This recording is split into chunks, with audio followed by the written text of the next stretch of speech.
Interesting choice. As he raises to 100K off of 210, Maria.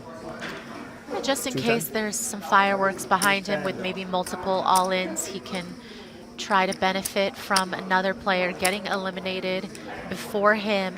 But here, De La Cruz finding the 3-bet. And it's not a coincidence that that 3-bet is to 210,000 exactly, to make sure that he captures the remains of Foxen's stack, should Alex choose to proceed, which one would imagine he always would, barring what you mentioned, fireworks in 2 spots. Yeah, it feels like an attempt at isolation that doesn't get through Weng here with the 9-6 suited, wants to proceed to the flop.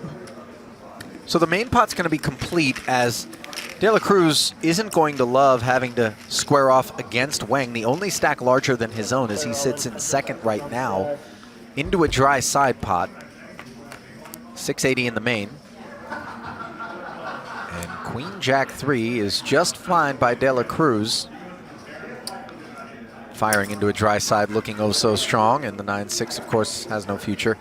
Into the muck it goes, as De La Cruz will pull back his 150K, and then Foxen will pray for a couple of runners, a king, something, anything, to spare an elimination.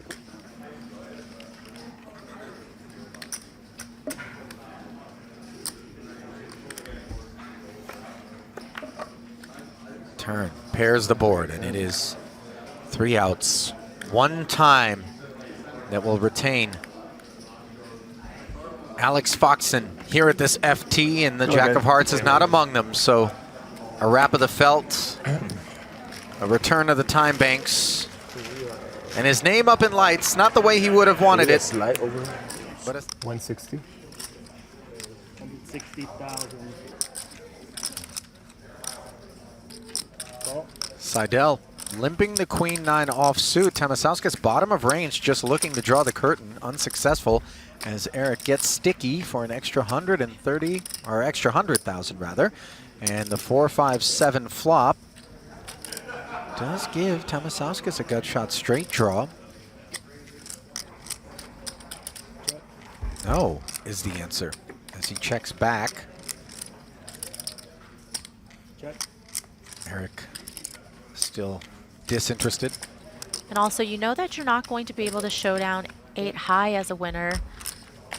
Still trying to realize his equity there, though, with the check on the turn. And now on the river, you show up in a spot where you're not going to be able to win at showdown. That he would have put Tamasauskas' stack at risk pre. 380,000. Full pot size attempt here on the extra delayed bluff. I don't think so. I don't either. And I think Eric senses that maybe something's afoot too, but nevertheless, he concedes.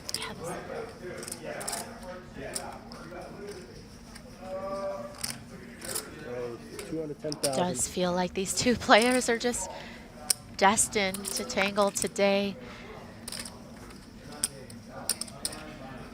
And the rules of ICM are such that I think both players are aware that you don't want to play a big pot with shorter stacks in play, but it looks like this feels unavoidable as Elias elects to take the flip, calling it off here. 80 big blind flip right now, and it's very interesting flop. Elias slightly ahead in equity. You can see concern on both parties' faces here. As a set of 8s on the turn, a very interesting card. The ace and the jack alone won't cut it. It's going to be a heart that Elias needs in order to double and stay alive. The 9, however, would also give him the jack high straight. Oh, and there is the heart. Devastating river as Elias continues to get the better of Bin Weng. Ideas. Yeah, it's so unfortunate because Tamasauskas feeling like he's getting a rhythm going, perhaps finding the jacks here. Now he doesn't go all in, but he does put a big chunk in there. 875, you hear the snap all in from Elias, and of course once we've committed that much of our stack, as Tamasauskas has. The idea is always to call the rest off, and unfortunately the idea was not to look up at 2 red queens, as he's doing here and facing elimination with 6 left here in event 2. Unless Captain Hook shows up on this board.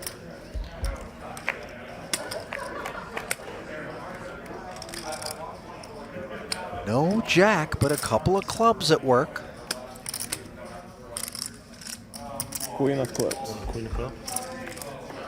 Oh shit. Now the flush draw I did not say that. coming in for Tamasauskas. Can he go runner? Club or a jack needed. And instead the board pairs as Elias can breathe a little sigh of relief. You know I'm not. For more than one reason. The first is he wins that pot. The other is he's not going to have to deal with Tamasauskas any longer. And make some more money at the same time. As Vladas collects $58,200 for a 6th place effort, back-to-back final tables, and something tells me he'll be registering event 3. Yeah, don't say that. It's probably not something I should laugh about. But did you spike it, or? Seidel all in with the ace-8 offsuit. A flat call from Tony on the button with ace-8, and now the king-queen suited could get curious. 2 of them.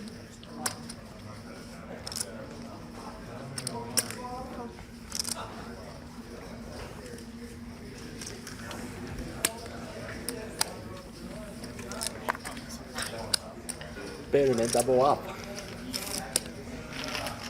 Opportunity. Well, Seidel does have the opportunity to triple up. Side pot brewing. Yeah, dry for the time being between Tony and Darren on an ace-king-9 board.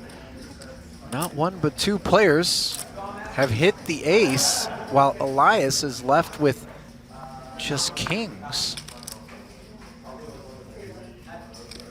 Note De La Cruz with 4% equity to win. That's courtesy of Backdoor Hearts. And Seidel's 0% is just to win the pot outright. Ooh. Oh my! Or some draws.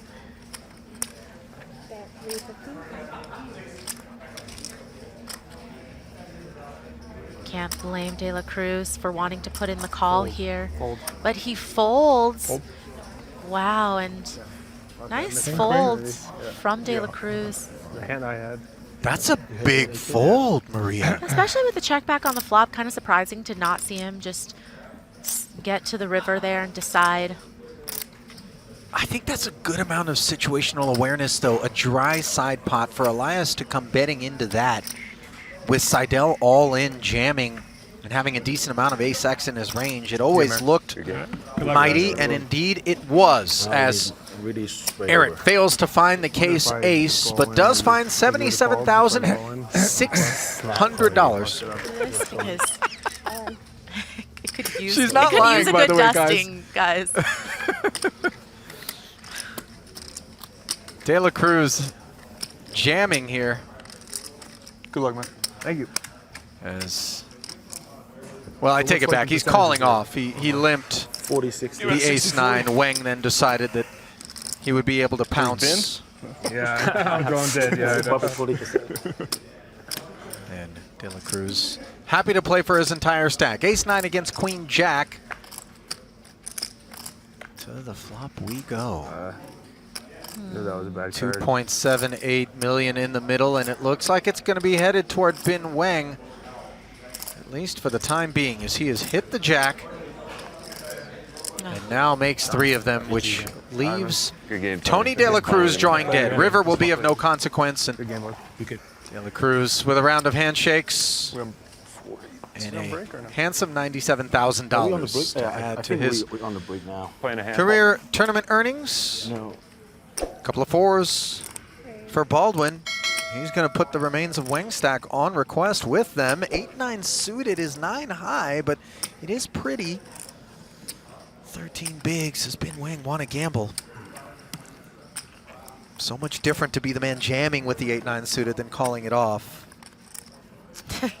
Is he trying to wipe a pocket pair into there? I'm gonna use the lens words. No gamble, no future. I call. Oh. It didn't feel like the call was what was going to be taking place, but no gamble, no future in honor of Ren Lin. 26. Yeah, and doesn't find himself in a bad Thank you, spot Ed. at all. Actually, 52% favorite here with the 2 You're overs. ruthless with that. You should Suited get his money cat real quick. and connected. The money cat. This Bring is out the money cat. reminiscent of exactly how Baldwin doubled through Bin Weng. It was the underpair and the suited connector overcards. Let's see whether or not there's a little bit of justice in this deck from Bin Weng's perspective.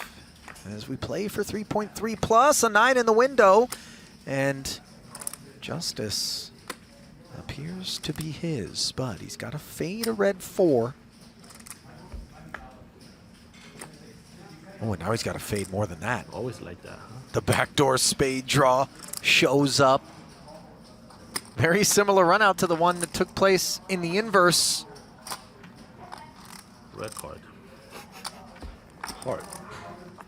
Oh, Wow.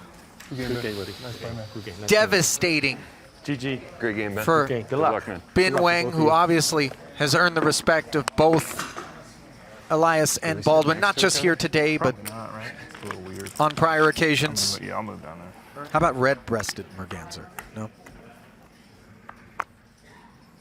I feel like there's going to be something in there that trumps mallards. Something that sounds better than ducks, deuces. We're about to come up with a new nickname.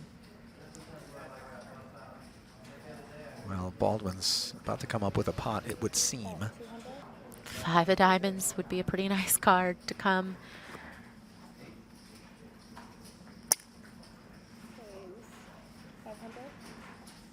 That's why Elias finds a raise with this particular hand.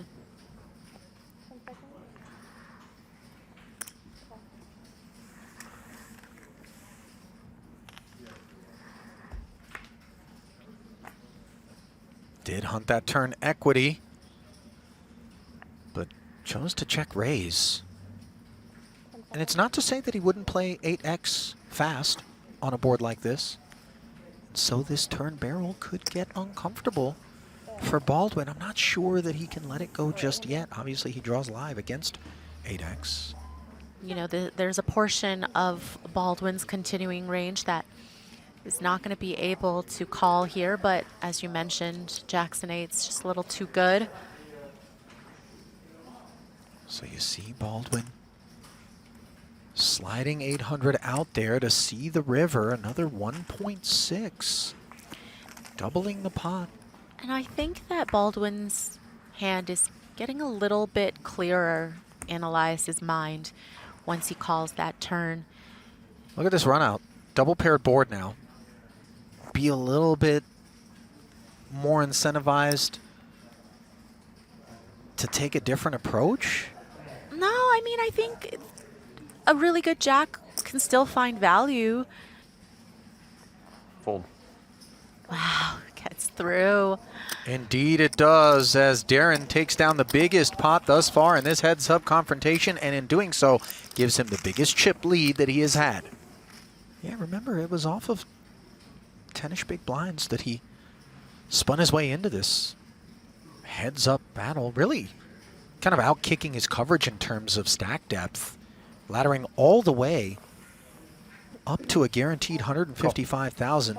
As we see Baldwin jamming, Jack-8 suited, Elias the snap call with Ace-Queen suited, and could this be the moment where he finishes Baldwin off? It certainly looks that way in terms of equity, but a flop will bring things into focus in a 5.15 million chip pot where victory could be Darren's. Well, it's never easy. Is that what we always hear? 10-7-6, gut shot. 2 clean cards to pair for Baldwin. Backdoor spades as well. 10 outs for the time being. Wow. That's the one they would have called for a sweat, isn't it? As Elias hits top pair, so a jack or an 8 are no longer good, but Spades. suddenly we increase outs for Baldwin. 2 more to be exact. Gut shot, spade draw. Can he hit and extend this heads-up match? 27% of the time he can. Here it comes. Not there. Good, brother. Well done. Fun. Yeah. As you the bet. 5 of diamonds will plant a big smile on Darren Elias' face as he promptly heads over to shake hands with his buddy Base Baldy.